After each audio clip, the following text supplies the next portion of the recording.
to or when I want to.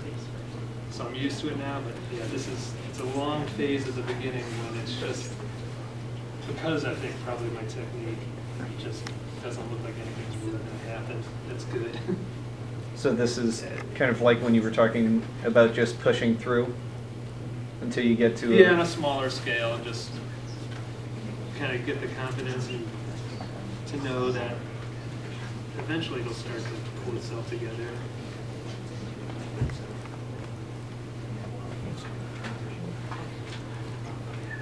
Unfortunately, at the point in my career where I can save it from being a complete turd now. I'm not like, oh, this is a horrible piece. I have to hand it in and cry in the corner. Like, now my range is better. It's like pretty good to really nice, but still far from what I want it to be. So do you consider yourself like professional or still kind of developing artist? I feel because I'm confident at this stage, like knowing that I can paint the way I'm kind of hoping it'll come out, I feel professional, but I still feel like I'm learning a lot as I go, which is good. I don't want to get to a point where this is as good as it gets. I don't feel bad. Then I'll switch careers after that, maybe. Right. Be an art director. I don't know if I'd ever want to do that. I'd go work in a national park or something. Become a Mountie. All right, see, I'm gradually losing the drawing and the shapes and stuff, but I can just make it out. If that gets to a point where I'm going to lose some important shape, then I'll go back in and kind of make that branch darker again, just so I don't completely lose it if it's that important. But for the most part, that encroaching color and brush strokes, like making it softer, actually works in my favor, because now I can start to pick out the stuff that I want closer in the foreground, stuff that gets lit more, whatever stuff that needs more contrast. I can pick that out, and that's already pushed back there for me. Yeah, that's what I've been admiring this whole time, is that little section, like how you have that new color there, that new blue. That's like the prettiest part, how it fades back. Well, that one branch that you were just pointing to, that I think that's so beautiful, how it was like a new color just from the washes. Because originally I thought that was all farther into the foreground, but when it's pushed back, it just looks so pretty. You've entranced Colleen. I'm trained. This is opaque. The light part and a glowing part like this. I'll kind of zoom in. Just a light version of this color. The white in acrylic is transparent anyway, pretty much. So it'll make it a little bit translucent. You'll start to see colors. Let's lay it on really, really thin. But I can come in and kind of add to that color and make it a little bit punchier.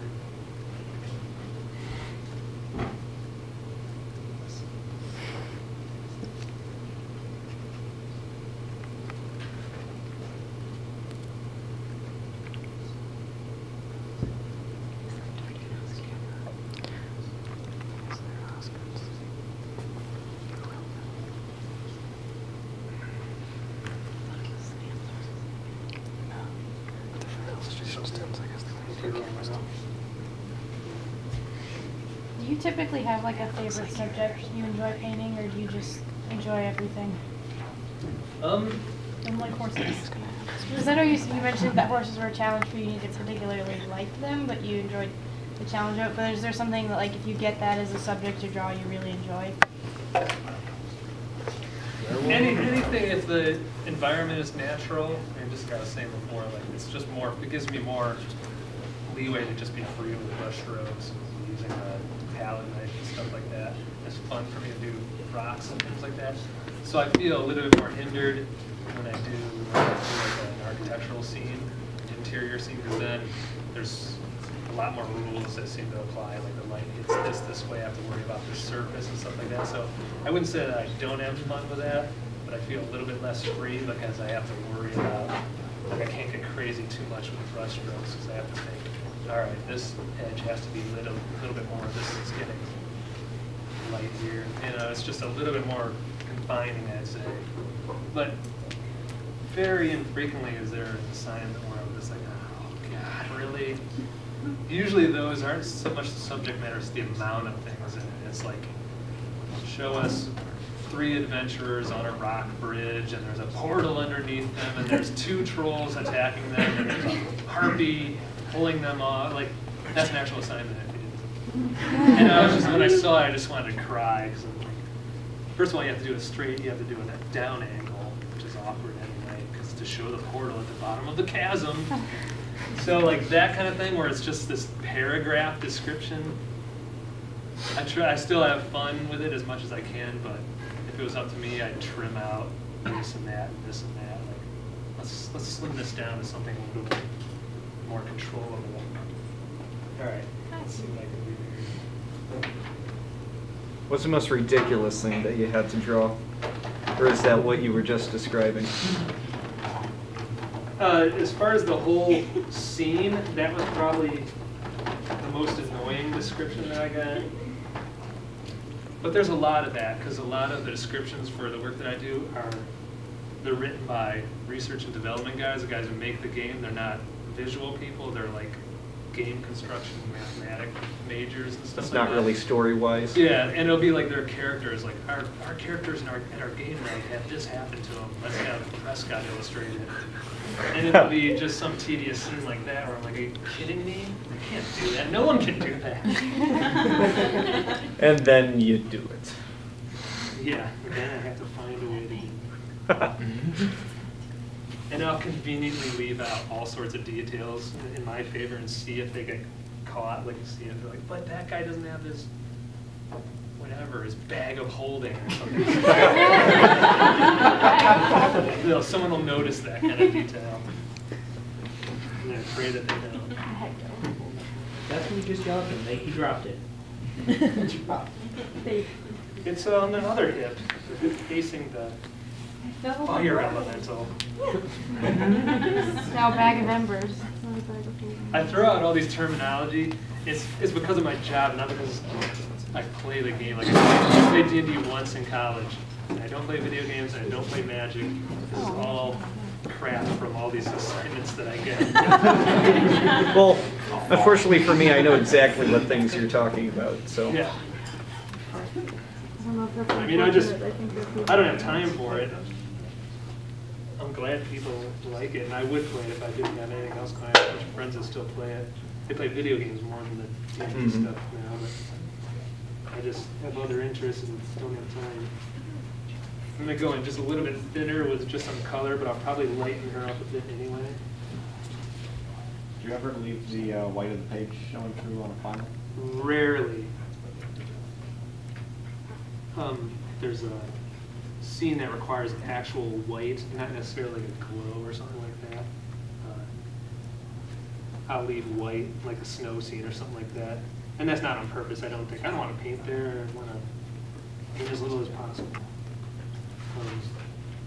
Usually it's just, I don't need to add white there.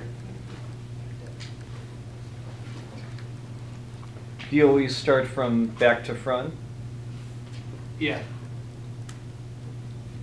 I'll jump around. At this point, I'm kind of jumping to the front quicker than I normally would. Like I'd smooth this out more and I'd play with some more colors up in the branches or something like that. And maybe some more structure to the ambiguous rocks in the background. I just want to move forward and show you this next stage. But yeah, I'll move back to front. And but once it gets, usually once the background is done, I'll skip around anyway. Like if I have that blue out, I'll be like, oh, you know what? If that cloud was a little bit smoother, that'll work. And I'll just jump around. But the back is important to establish for me because I need to figure out what I want to do with all those softened edges at this point. And you can't, working front to back just wouldn't work as well. It's doable, but it would take a different thought process, I think. Kind of like I just decided to oil paint out of the blue. You just have to think a little bit differently.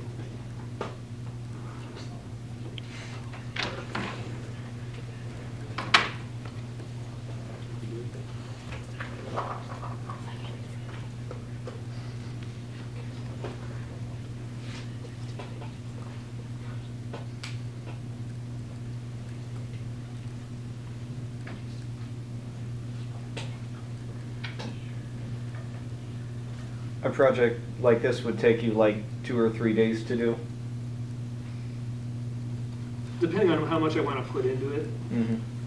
probably 2 days probably. Again, that's if everything's going well.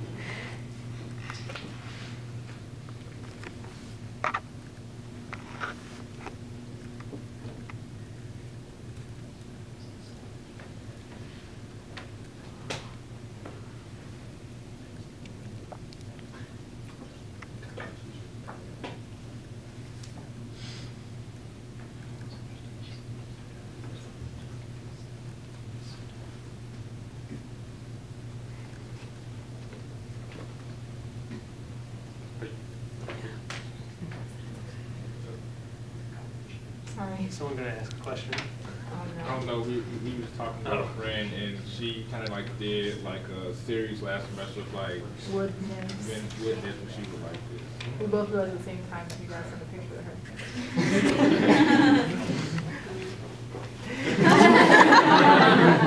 Sorry. So sorry. And I'll start playing with tones at this stage too. Like, I don't know if I want those branches to be that brown, like maybe a cool branch color would work.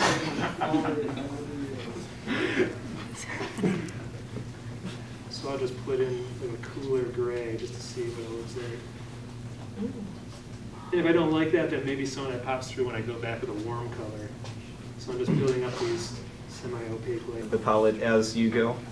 for the first third of the painting, basically, is what I do. Like, if I step back and I'll say, oh, you know, she's too pallid looking or something, I'll just go in with some red color just to see, just a splash of some random color in there. Might work better. Not quite enough. Get some color in that girl. Well, she runs around the forest a whole bunch of times, so. Yeah, it's always shady. Of course she was a tan.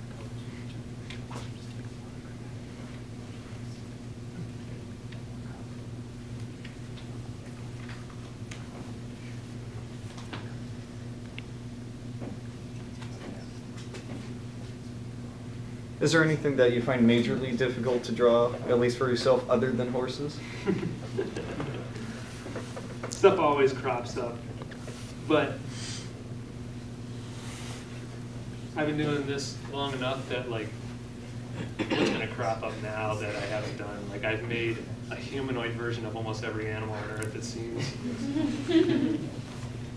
But there's stuff I still need to refer to. I mean, you know, I still bust out pictures of bird wings and bird feet and stuff, just because you'll find some new little detail that's cool. I'm going to exaggerate that on this next creature that I have to do.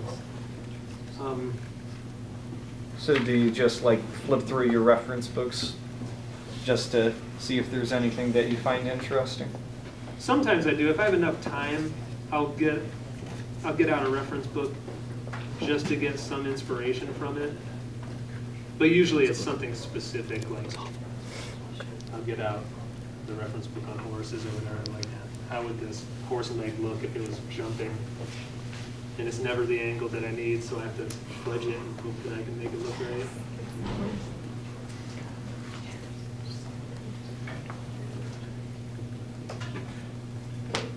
And horses I just don't do often enough for it to sink in. I paint elves and tree fairies often enough that I can just wing it.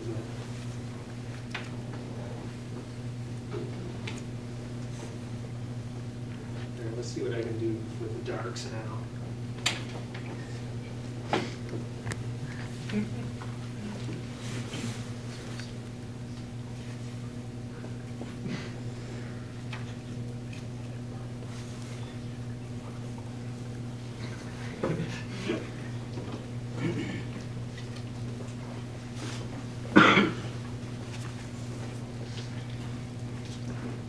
Have you ever had anybody cry when they first met you? Out of joy or out of disgust? Joy. Pure fear. You keep in mind what happens tonight. No. So I went to the bathroom and cried, so. I didn't actually do that. How many people have you met that tries to put more emotional attachment to your pictures than you actually tried to put in? Like with the Jaws babe picture. Very infrequently. I mean, that's why it's a funny story to bring up, because it's just, you know, it's way out there. It's ridiculous. It's usually I'm dealing with people that are into this kind of thing, you know. They're either into the art part or they're into the game part or the subject matter, so I don't get, other than my parents, they're the only ones that are like, you're making money with that? Okay, let's talk about something else then. They're just happy I can still make money. One of the first assignments I did for White Wolf, it was like the third or fourth project that I did for that company. It was for, I think the book was called like the Fomori or something like that. And I had to do a comic, a 6-page story or 7-page story. And it was this guy that got infected with evil, and he was just puking these carnivorous worms all over the place. Yeah. And that, you know, that was when I was just like fledgling, so I showed my parents, like, this is what I did, check it out, it's published. All these worms like eating away like this cop's face. They must have been so proud. Yeah. how much did you get paid for your earlier job? Like a good summary. Like you got out of college. I can't remember, it's been so long. I want to say a half-page illustration was $75 or $80. It's black and white. Full page is just double that. I can't remember what a cover was for those White Wolf books. It wasn't a whole lot. It was maybe like $1,200. And back then, you know, I didn't know how to paint still. I was just kind of feeling it out. So it would take me a month to do a painting for $1,200.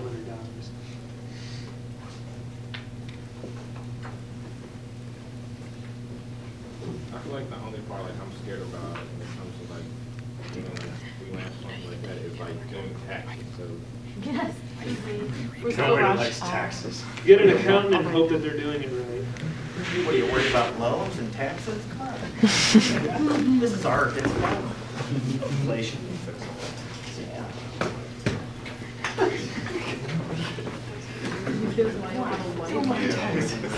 I thought the same thing about husband. You guys can still see all right? Yeah.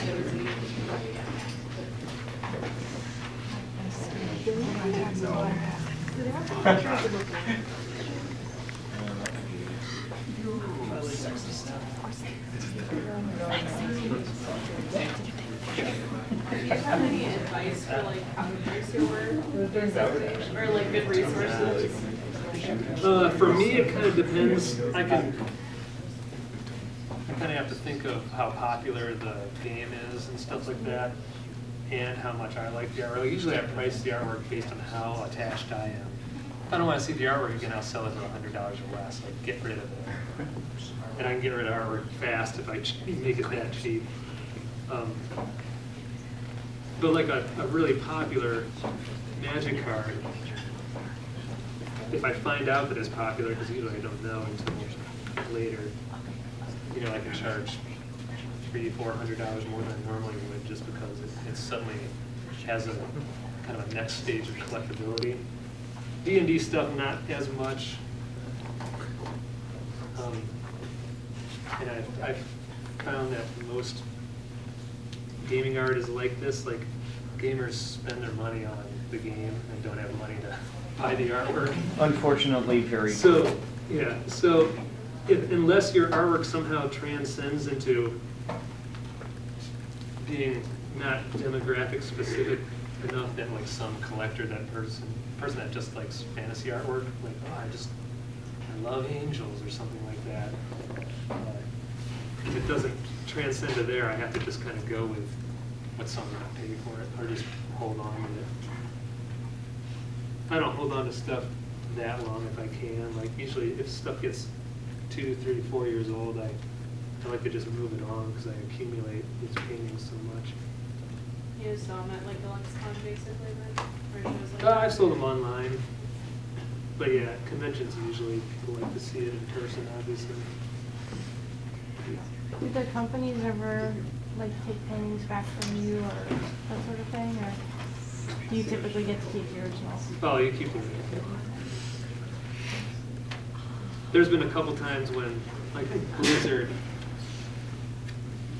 they've inquired about buying a piece, but they never followed through. I mean, sometimes they do follow through for other artists, but a few times for me, they haven't, at least now, at the moment, they haven't actually bought the piece back. All right, so you can kind of see I'm pulling some focus forward here. Do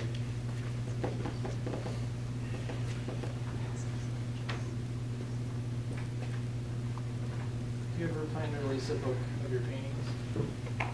You know, and I feel like I have enough good ones to put in there. Or like process to things like this kind of stuff? Or your I'd save that for probably just on the internet. If I was going to go through the hoops of making another book, it would be just artwork, I think.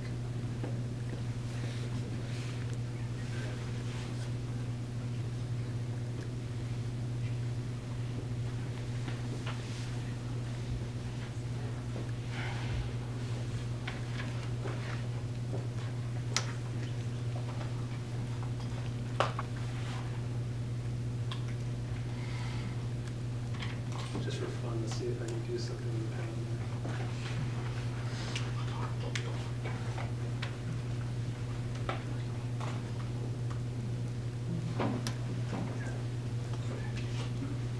Gotta take some practice.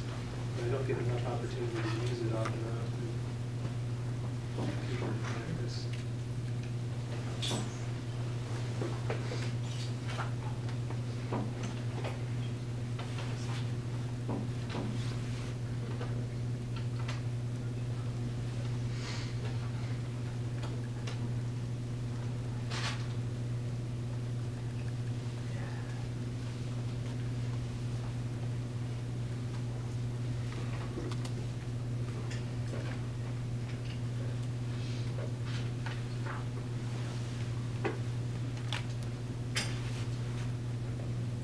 You can still paint over this if it doesn't turn out right, but using a palette knife adds texture.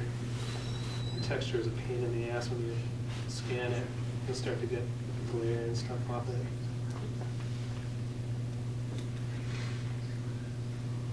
So you do scan most of your work when you say that? Yep. Most of the time I send the originals in, but I'll scan everything unless I'm really like pressed for time to get it to FedEx or something like that. So your originals must not be like too overwhelmingly large. How big are they usually? No, they're like this tall here. Oh. I have trouble. Sometimes I hear voices. I'm like, I need to address that person. No one asked that. They're light. I work on this paper, Mm. so I'll just put it between a bunch of pieces of cardboard. Get the text. Probably my family.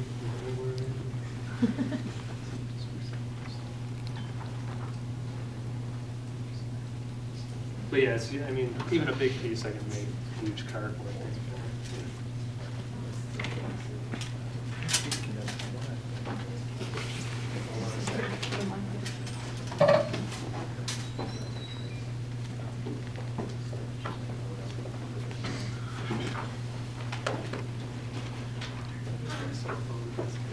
It's gone.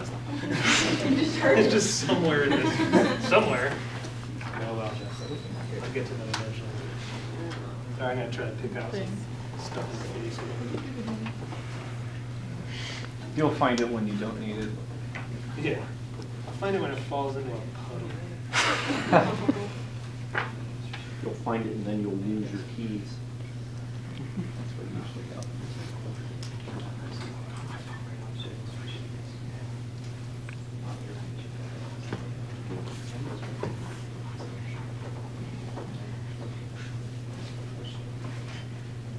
Is he all right? Perfectly. Just paint while you're not looking Just at it. stand Yeah, just. I like reading children's books.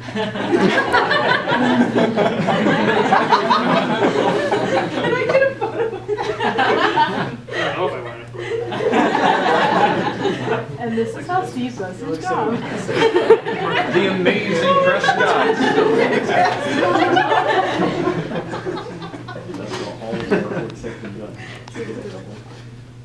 That's probably how the Mona Lisa was done too.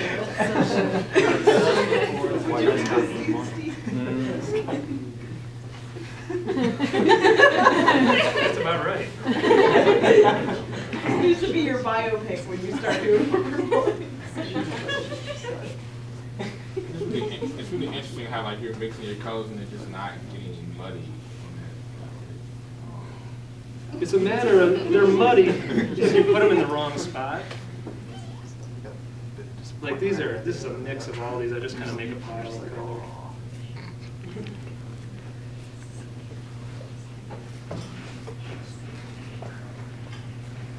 But it depends on where you put that color. You can make, like this red wouldn't, this would be a really dull red if it was surrounded by red, with brighter red. So you start to put it around areas that don't really have much red, it starts to come out.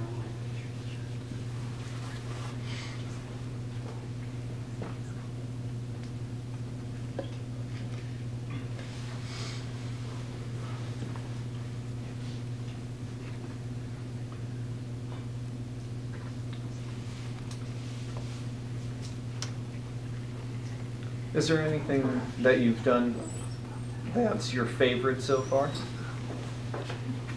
My favorite painting that I've done? Well, so far. It changes often enough.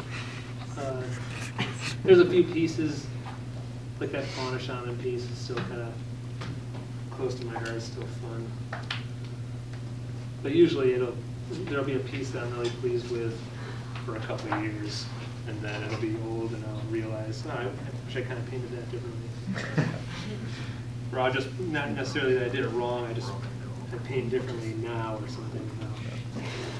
You could see where you could have improved it if you'd known.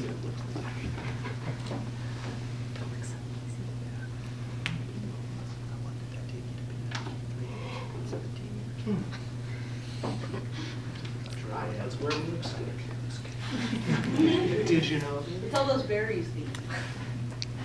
I'd actually make that pale if I had time, but hold on. You have all the time in the world. Trevor, that was creepy. Actually, you have 15 minutes. A little bit. That's right. Dance on the paintings. We're a little I'm certain none of us. You don't need to eat. Where's the I'll just paint something. Watch it.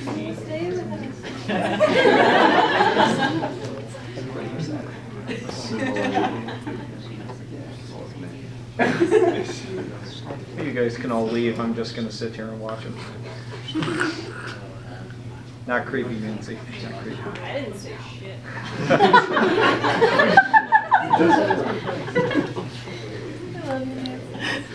I love you. Oh. No, it's just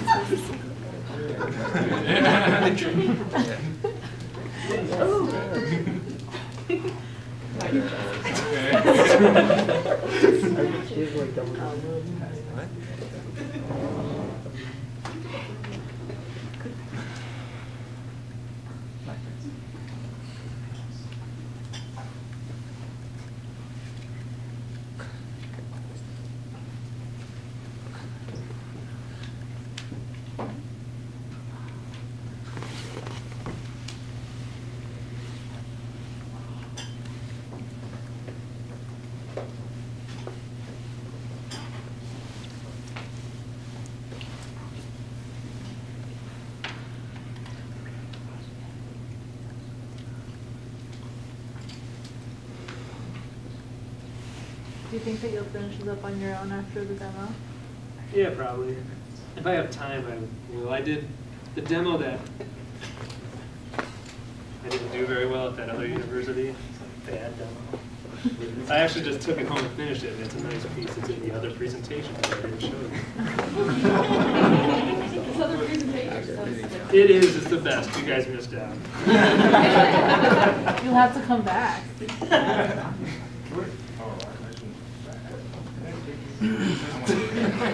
What's that? Where are you from?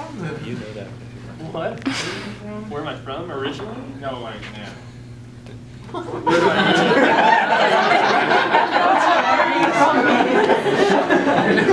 Where do you live? Where do you reside? I'm not gonna come to your house. I don't have no time for that. You're asking where I live. I live in Dublin. Oh, okay, that's not bad. There's a street called Prescott in Columbus. You clearly should live on that street. It's a dirty alleyway, isn't it? Clearly. How do you usually work? Do you usually have something playing in the background while you're... Yeah. Either music or movies are playing in the background most of the time. You don't have a group of A studio audience in the background. just plays in the background. You don't have your own... I hire audiences. You know, they just cheer me on just to get the extra...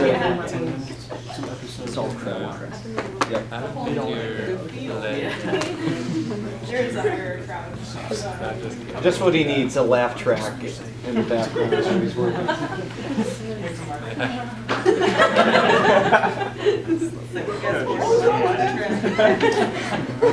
That nose is right.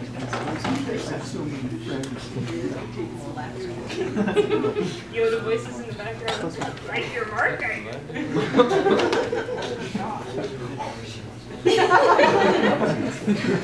You have a very steady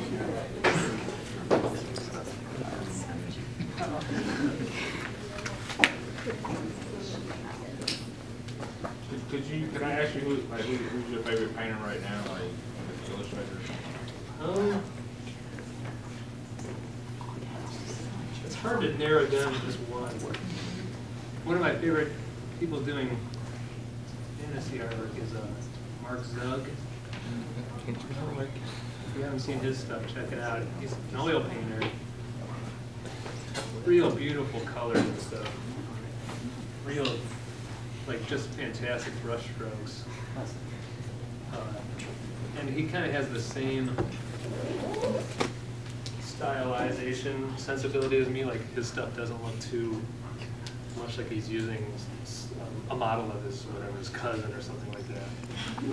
Which is, you know, like Denauji and Co stuff is sensational painting and stuff, but it just always looks like a model to me, like the people in his paintings. I'm like, that just looks, that's probably his mailman or something. I just told I guess my only problem with it, I love the colors in it, like it's just fantastic drawings and stuff like that, but Do you feel they don't push their reference too, like they use the reference or they rely on the reference too much, and so that's... no, it's just what I like. It's just personal preference. That's why I like, I mean, I still like that, so I have plenty of artists that I love that, like James Gurney, obviously, paints most of his stuff from life, and tons of references and stuff like that. But I think part of the reason why I like Zug stuff is that it has like that feel, like he just kind of drew it straight from his head. It has a life of its own. Yeah. Was all of Mark Zug's old stuff he did for FASA, was that all oils? Yeah, as far as I know, he's only been an oil artist.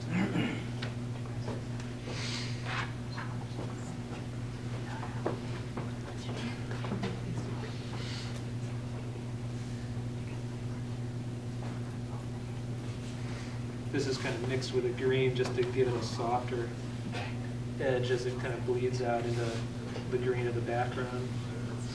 So any spot that doesn't need to be in focus, I'll just kind of blend out. And I'm rushing it here. I'd probably put a little bit more time and effort in a lot of these edges. Make it a little bit cleaner looking. Like I said, I like some of the unclean and rough parts, but I'll pick out the stuff that looks a little bit too slopped. Controlled slop, that's my style. Would go well with that picture.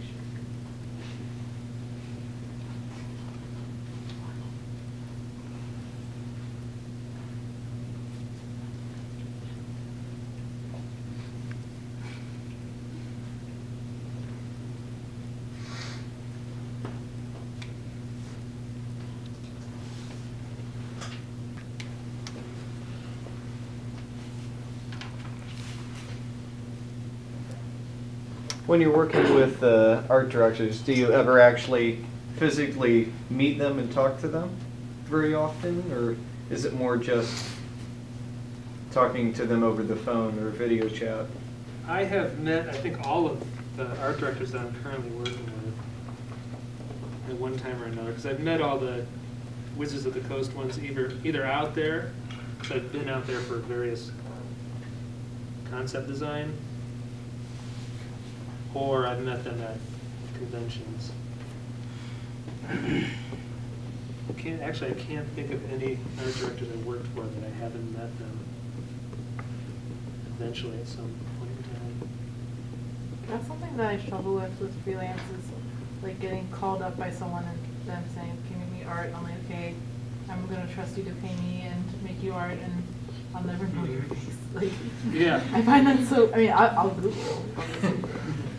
I just find that so, it's such a unique thing for our job and the times, I think, that exists. Yeah, you can actually Have a transaction with someone and never meet them or even talk to them. It is Yeah, weird. what the heck? That's like the weirdest thing I've ever heard of. We're in the future now. It's here, it's done. Have you ever gotten stiffed on a payment on like a piece of artwork? No. Both times that's happened to me, I eventually got money. One time was when FASA was the company that made Shadowrun, and I was in like $1,600 in or something like that, and then they went under. Oh, no. I was like, $1,600 I'm never gonna see. But then maybe a year went by, another company picked up the rights to do Shadowrun. They reprinted the stuff, and I luckily got paid for it. So I lucked out there, and then the other time was fairly recently, actually. Blizzard gave the rights to do the Warcraft cards to another company. So they just didn't want to do it anymore or something. I don't know what the political reason was. So I did some work for that company. And they paid me for the first set they did, but not for the second. And it was a long time. It was like 6 months, 7 months or something like that. And then Blizzard got the rights back because that company did such a shitty job. And they paid me. Or no, they got that company to pay me. So. Did you need to complain to Blizzard, or? I did mention it to Blizzard, and I got paid shortly after that. So I'm sure they said, you better pay your artists. Have you ever had a problem with people using your artwork that, like, they just got it from somewhere else? Or ripping off your artwork, or? None that I can think of. I'm sure they're out there. I mean, all over the world. I get questions email questions like, can we have a high-res version of that or this? Like, just because we want to have it for whatever dumb reason. But you know it's because they want to print their own whatever mouse pads or something. It'll be someone in like Colombia. Like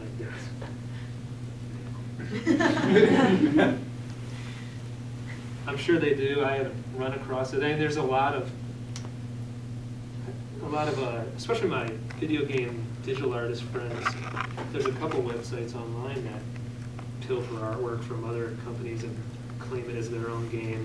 I don't know how they even started thinking that that was going to be okay.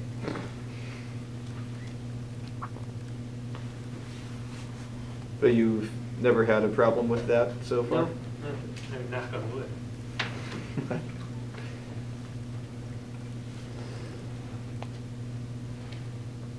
All right, what time is it? It's 9:28. I can't do too much more that is going to progress this. Quick, read the butterfly. Is it driving you nuts? No, it's okay, you don't have to. All right, now you have I should have said that. You have 60 seconds to paint that butterfly. It's now turned into a speed paint.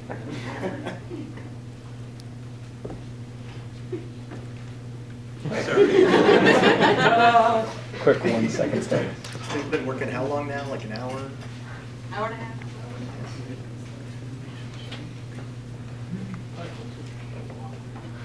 So when you guys spend 5 hours in class, this is what happened?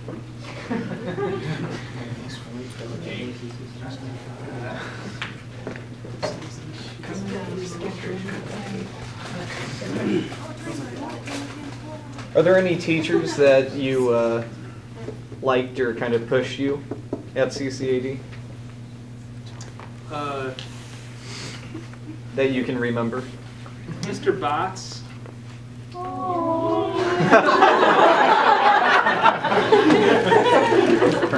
Alrighty then. Well, I was kind of expecting that since he's been out there for it. Can we try anybody else that'll get a similar reaction?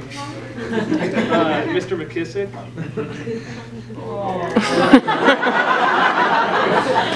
There we go.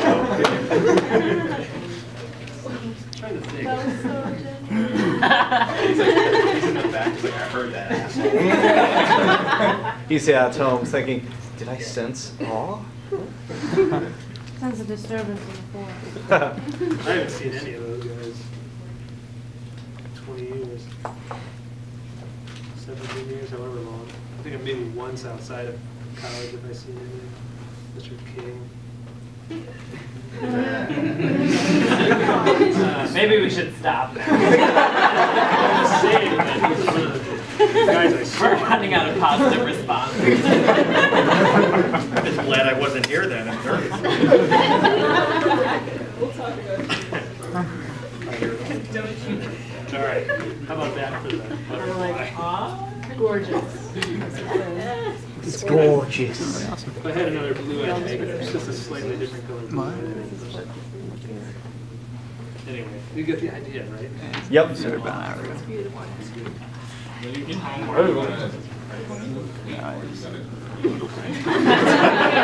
When you get home, you gotta go to sleep. Guys, tell me a question. So what can I get in the door? We're going to the tiki bar. Pretty sure that's what we're translating. I say movie. I say most of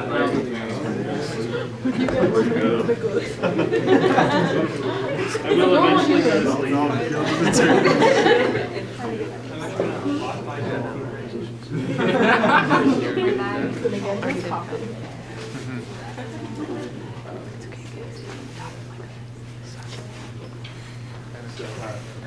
There's nothing else I'm going to be able to do for you.